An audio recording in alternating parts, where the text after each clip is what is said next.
ಅವರು ಐತಿಹಾಸಿಕ ನಾಯಕ. ಅವರ ಪರಾಕ್ರಮ ಇತಿಹಾಸ ಪುಟಗಳಲ್ಲಿ ಸುವರ್ಣಾಕ್ಷರಗಳಲ್ಲಿ ದಾಖಲಾಗಿದೆ.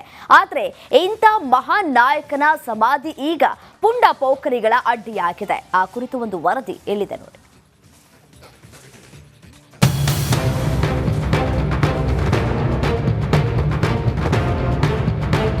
ಎಲ್ಲಿ ನೋಡಿದ್ರು ಬಿಯರ್ ಬಾಟಲಿಗಳು, ಸಿಗರೇಟ್ ಪ್ಯಾಕ್ಗಳು, ಗುಟ್ಕಾ ಚೀಟಿಗಳು, ಕಾಲಿಟ್ಟ ಕಡೆಯಲ್ಲೆಲ್ಲ ಕಸವೋ ಕಸ. ಗಬ್ಬು ನಾರ್ತಿರೋ ಈ ಜಾಗ ಯಾವುದೋ ತಿಪ್ಪೆಗುಂಡಿ ಅಲ್ಲ ಕಣ್ರಿ. ಚಿತ್ರದುರ್ಗ ಸಂಸ್ಥಾನವನ್ನ ಆಳಿದ ನಮ್ಮ ಹಿರೇಮದಕರಿ ನಾಯಕರ ಸಮಾಧಿ. ಪುಂಡರ ಅಡ್ಡವಾಯ್ತು ಪರಾಕ್ರಮಿಯ ಸಮಾಧಿ. ಹಿರೇಮದಕರಿ ನಾಯಕ ಬಿಚ್ಚುಗತ್ತಿ ಭರಮಣ್ಣ ನಾಯಕರ ಪುತ್ರ, ಪಾಳೆಗಾರ ವಂಶದ ಕುಡಿ. 1721ರಿಂದ 1748 ತನಕ ಚಿತ್ರದುರ್ಗ ಸಂಸ್ಥಾನವನ್ನಾಳಿದ ನಾಯಕ. ಇಂತಹ ಪರಾಕ್ರಮಿಯ ಸಮಾಧಿ ಈಗ ಪುಂಡ ಪೋಖರಿಗಳ ಅಡ್ಡೆಯಾಗಿದೆ. 1748ರಲ್ಲಿ ಚಿತ್ರದುರ್ಗ ಸಂಸ್ಥಾನಕ್ಕೆ ಸೇರಿದ ಮಾಯಕೊಂಡ ಕೋಟೆಗೆ ಹರಪನಹಳ್ಳಿ ಪಾಳೆಯಗಾರ ಸೋಮಶೇಖರ ನಾಯಕ್ ಮುತ್ತಿಗೆಯನ್ನ ಹಾಕಿದ್ರು. ಈ ವೇಳೆ ಹಿರೇಮದಕರಿ ನಾಯಕ ಮತ್ತು ಸೋಮಶೇಖರ್ ನಾಯಕರ ನಡುವೆ ಯುದ್ಧ ನಡೆದಿತ್ತು. ರಣರಂಗದಲ್ಲಿ ಹಿರೇಮದಕರಿ ನಾಯಕ ವೀರಮರಣವನ್ನ ಹೊಂತಾರೆ. ದಾವಣಗೆರೆಯ ಮಾಯಕೊಂಡದಲ್ಲಿ ಅವರ ಸಮಾಧಿಯನ್ನ ನಿರ್ಮಿಸಲಾಗುತ್ತೆ. ದುರಂತ ಅಂದ್ರೆ ಇಂಥ ಪರಾಕ್ರಮಿಯ ಸಮಾಧಿ ಈಗ ಕುಡುಕರ ಅಡ್ಡೆಯಾಗಿದೆ. ಹಿರೇಮದಕರಿ ನಾಯಕರ ಸಮಾಧಿ ಇದು ಒಂಥರ ದೇವಸ್ಥಾನ ಇದ್ದಂಗೆ. ಈ ಸಮಾಧಿ ಎಲ್ಲ ಸರ್ಕಾರದವರಾಗಿರ್ಬೋದು, ಅಧಿಕಾರಿಗಳಾಗಿರ್ಬೋದು ಕಡಿಗಣ್ಣಲ್ಲಿ ನೋಡ್ತಾ ಇದ್ದಾರೆ. 2020ರಲ್ಲಿ ಇದು ಕಾಂಪೌಂಡ್ ಬಿದ್ದಿರೋದು. ಈಗಿನ ಶಾಸಕರು ಬಂದು ನೋಡ್ಕೊಂಡೋದ್ರು, ಮತ್ತು ಇದ್ರ ಹಿಂದಿನ ಶಾಸಕರು ಬಂದು ನೋಡ್ಕೊಂಡೋದ್ರು. ಯಾವುದೇ ಸರ್ಕಾರ ಬಂದ್ರೂ ಇದನ್ನು ಈಗ ಒಂದು ಕಟ್ಟಿಸಿ ನಾವು ಹಂಗೆ ಮಾಡ್ತೀವಿ, ಇದು ಒಂಥರ ದೇವಸ್ಥಾನ ಮಾಡ್ದಂಗೆ ಮಾಡ್ತೀವಿ ಅಂತ ಅಂದರು. ಇದು ದೇವಸ್ಥಾನನೇ ಇದು ಮಾಡ್ತೀವಿ ಅಂದವ್ರು ಮಾಡಿಲ್ಲ. ದುರಂತ ಅಂದರೆ ದಾವಣಗೆರೆ ತಾಲೂಕಿನ ಮಾಯಕೊಂಡ ಗ್ರಾಮದಲ್ಲಿರುವಂಥ ಹಿರೇಮದಕರಿ ನಾಯಕರ ಸಮಾಧಿಗೆ ರಕ್ಷಣೆಯೇ ಇಲ್ಲದಂತಾಗಿದೆ. ಐತಿಹಾಸಿಕ ಸ್ಥಳದಲ್ಲಿ ಪುಂಡರು ಮದ್ಯಪಾನ ಮಾಡಿ ಎಲ್ಲೆಂದರಲ್ಲಿ ಬಿಯರ್ ಬಾಟಲಿ, ಸಿಗರೇಟ್, ಗುಟ್ಕಾ ಪ್ಯಾಕೆಟ್ಗಳನ್ನು ಬಿಸಾಡಿ ಗಲೀಜನ್ನ ಮಾಡ್ತಾ ಇದ್ದಾರೆ. ಸಮಾಧಿಯ ದುಸ್ಥಿತಿ ನೋಡಿ ಗ್ರಾಮಸ್ಥರು ಮರುಕವನ್ನ ಪಡ್ತಿದ್ದಾರೆ. ಇಲ್ಲಿ ದುಶ್ಚಟಗಳು ಮತ್ತು ಇನ್ನೊಂದು ಕಾಂಪೌಂಡು ಬಿದ್ದಿದೆ. ಮತ್ತು ಇಲ್ಲೆಲ್ಲ ಕುಡಿಯೋದು ಬಾಟ್ಲಿಗಳು ಇಲ್ಲೇ ಇರ್ತವೆ ಅಷ್ಟು. ಆಮೇಲೆ ಮೊನ್ನೆ ಇದನ್ನು ಮುರ್ಕೊಂಡು ಹೋಗಿದ್ದಾರೆ. ಇದೇನೊಂದು ಒಟ್ಟು ಎಲ್ಲದ ಮುರ್ಕೊಂಡು ಹೋಗಿದ್ದಾರೆ. ಒಟ್ಟು ಇಲ್ಲೇನು ಬಿಡಲ್ಲ. ಲೈಟು, ಸೋಲಾರ್ ಲೈಟ್ ಹೋಗಿದೆ. ಆಮೇಲೆ ಪ್ರತಿಯೊಂದು ಇಲ್ಲಿ ಆಗಿದೆ. ನಾವೆಲ್ಲಾರ ನಮ್ಮೂರಿಗೆ ಹಬ್ಬಕ್ಕೆ ಉಣಿಯೋಗೆ ಯಾರು ಬಂದರೆ ಬೀಗರು ಅವ್ರನ್ನ ಇಲ್ಲಿ ಸ್ಥಳಕ್ಕೆ ಕರ್ಕೊಂಬಂದು ತೋರ್ಸೋಣ ಅಂದರೆ ಇಲ್ಲಿ ಏನಾಗೈತೆ ಗೊತ್ತಾ, ಇಲ್ಲಿನ ಸ್ವಚ್ಛನೇ ಇಲ್ಲ. ಏನಾದರೂ ಅಧಿಕಾರಿಗಳು ಮತ್ತು ಜನಪ್ರತಿನಿಧಿಗಳು ಎಚ್ಚೆತ್ತು ಹಿರೇಮದಕರಿ ನಾಯಕರ ಸಮಾಧಿಯನ್ನ ಉಳಿಸೋಕೆ ಮುಂದಾಗ್ತಾರಾ ಅಂತ ಕಾದ್ ನೋಡ್ಬೇಕಷ್ಟೇ. ವಿಠಲ್ ಕ್ಯಾರವಾಡ್, ರಿಪಬ್ಲಿಕ್ ಕನ್ನಡ, ದಾವಣಗೆರೆ. ಪೂಜೆ ಪುನಸ್ಕಾರ ನಡೆಯಿತು. ಈ ವೇಳೆ ನೂರಾರು ಭಕ್ತರು ದೇವಿಯನ್ನ ಕಣ್ತುಂಬಿಕೊಂಡು ಪುನೀತರಾದರು.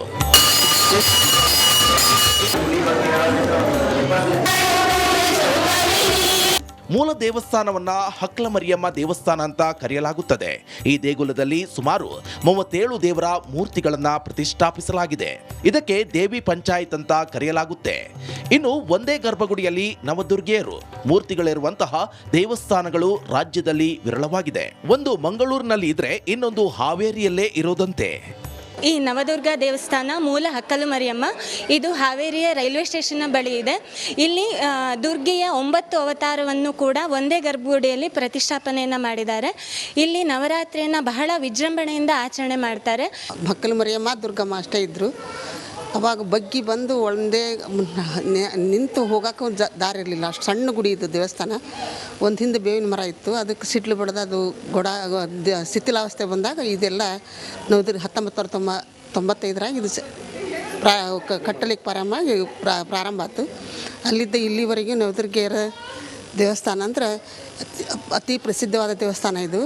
ಇನ್ನು ಈ ದೇವಸ್ಥಾನ 1905ರಲ್ಲಿ ಸ್ಥಾಪನೆಯಾಗಿತ್ತು. 1905ರಲ್ಲಿ ಕಲ್ಲಿನ ಮೂರ್ತಿಗಳನ್ನ ಇಟ್ಟು ಪೂಜೆ ಮಾಡ್ತಿದ್ರು. ಬಳಿಕ 2009ರಲ್ಲಿ ನವದುರ್ಗೆಯರ ದೇವಸ್ಥಾನ ಸೇರಿದಂತೆ ಸುಮಾರು 38 ದೇವರ ಮೂರ್ತಿಗಳನ್ನ ಇಲ್ಲಿ ಸ್ಥಾಪಿಸಿ ಪೂಜೆ ಮಾಡ್ತಿದ್ರು.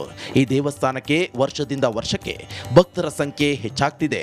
ದಿನವೂ ಒಂದೊಂದು ಬಣ್ಣದ ಸೀರೆಯುಟ್ಟು ನಾನಾ ಬಗೆಯ ಪೂಜೆ ಸಲ್ಲಿಸಲಾಗುತ್ತೆ ಅಂತಾರೆ ಬಂದ ಮಹಿಳಾ ಭಕ್ತರು. ಇವತ್ತು ಫಸ್ಟ್ ಡೇ ಶೈಲಪುತ್ರಿ ಹಳದಿ ಕಲರ್ ಇವತ್ತು. ಸೊ ಎಲ್ಲರೂ ಸಾಯಂಕಾಲ ಒಂದೇ ಥರ ಕಲರ್ ಸೀರೆ ಉಟ್ಕೊಂಡು ಬಂದು ಇಲ್ಲೇ ದೇವಿಗೆ ಪೂಜೆ ಮಾಡ್ತಾರೆ. ಎಲ್ಲ ದೇವರು ಒಂದೇ ಕಡೆ ಇರೋದ್ರಿಂದ ಇಲ್ಲೇ ಬಂದು ಎಲ್ಲರೂ ದರ್ಶನ ತಗೊಳ್ಳೋದ್ರಿಂದ ಒಳ್ಳೆಯದಾಗುತ್ತೆ. ಈ ವಿಶೇಷ ದೇವಾಲಯ ಹಾವೇರಿಯಲ್ಲಿ ಸ್ಥಾಪನೆಯಾಗಿರುವುದು ಏಲಕ್ಕಿ ನಾಡಿನ ಜನರಿಗೆ ಸೌಭಾಗ್ಯವೇ ಹೌದು. Maruti BM, republic Kannada, Haveri. Hello ನಮಸ್ತೆ, ರಿಪಬ್ಲಿಕ್ ಕನ್ನಡಗೆ ಸ್ವಾಗತ. ನಾನು ರಮ್ಯ ರಮೇಶ್. ಕಡಲ ತಡಿಯಲ್ಲಿ ದಸರಾ ಸಂಭ್ರಮ ಮನೆ ಮಾಡಿದೆ. ನವದುರ್ಗಿಯರ ಮೂರ್ತಿ ಪ್ರತಿಷ್ಠಾಪನೆ ನೋಡೋದೇ ಆನಂದ. ಈ ಅದ್ಭುತ ದೃಶ್ಯವನ್ನ ಕಣ್ತುಂಬಿಕೊಳ್ಳುವುದಕ್ಕೆ ಸಾವಿರಾರು ಭಕ್ತರು ಕೂಡ ಆಗಮಿಸ್ತಾ ಇದ್ದಾರೆ. ಆ ಕುರಿತ ಒಂದು ವರದಿ ಎಲ್ಲಿದೆ ನೋಡಿ. ಕಡಲ ನಗರಿಯಲ್ಲೂ ದಸರಾ ಸಂಭ್ರಮ, ಅದ್ಭುತ ದೃಶ್ಯ ಕಣ್ತುಂಬಿಕೊಂಡ ಭಕ್ತರು. ಸಾಂಸ್ಕೃತಿಕ ನಗರಿಯಂತೆ ಕಡಲ ನಗರಿಯಲ್ಲೂ ದಸರಾ ಸಂಭ್ರಮ ಶುರುವಾಗಿದೆ. ಕುದ್ರೋಳಿ ಶ್ರೀ ಗೋಕರ್ಣನಾಥ ಕ್ಷೇತ್ರದಲ್ಲಿ ನವರಾತ್ರಿ ಮಹೋತ್ಸವ ಮಂಗಳೂರು ದಸರಾಕ್ಕೆ ನಿನ್ನೆ ವಿದ್ಯುಕ್ತ ಚಾಲನೆ ದೊರೆತಿದೆ. ಎಲ್ಲಾ ದೇವರುಗಳನ್ನು ಏಕಕಾಲಕ್ಕೆ ಪ್ರತಿಷ್ಠಾಪಿಸಲಾಗಿದ್ದು ಪೂಜೆ ಮಾಡಲಾಗುತ್ತೆ.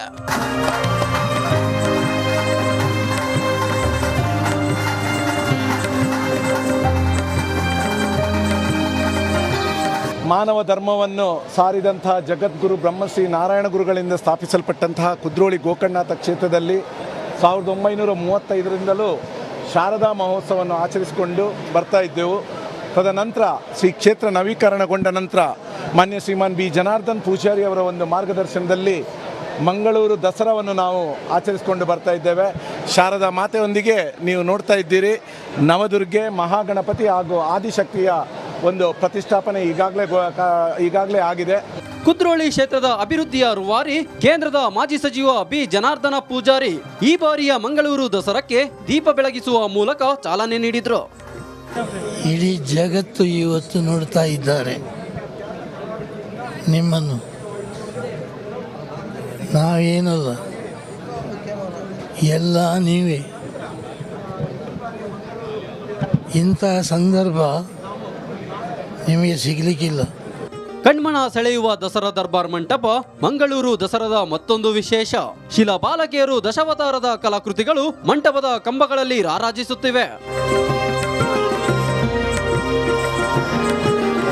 ಪ್ರತಿನಿತ್ಯ ಧಾರ್ಮಿಕ ಸಾಂಸ್ಕೃತಿಕ ಕಾರ್ಯಕ್ರಮಗಳು ನಡೆಯಲಿವೆ. 13ರ ಸಂಜೆ ವೈಭವದ ಶೋಭಾಯಾತ್ರೆ ನಡೆಯಲಿದ್ದು 14ರ ಬೆಳಗ್ಗೆ ಕದ್ರೋಳಿ ಕೆರೆಯಲ್ಲಿ ಮೂರ್ತಿ ವಿಸರ್ಜನೆ ನಡೆಯಲಿದೆ. ಅದ್ದೂರಿ ದಸರಾ ಕಣ್ತುಂಬಿಕೊಳ್ಳಲು ಲಕ್ಷಾಂತರ ಮಂದಿ ಭಾಗವಹಿಸಲಿದ್ದಾರೆ. ದಿವಾಕರ್ ಪದ್ಮುಂಜ ಜೊತೆ ದಿನೇಶ್ ಕಾಶಿಪಟ್ನ, ರಿಪಬ್ಲಿಕ್ ಕನ್ನಡ, ಮಂಗಳೂರು.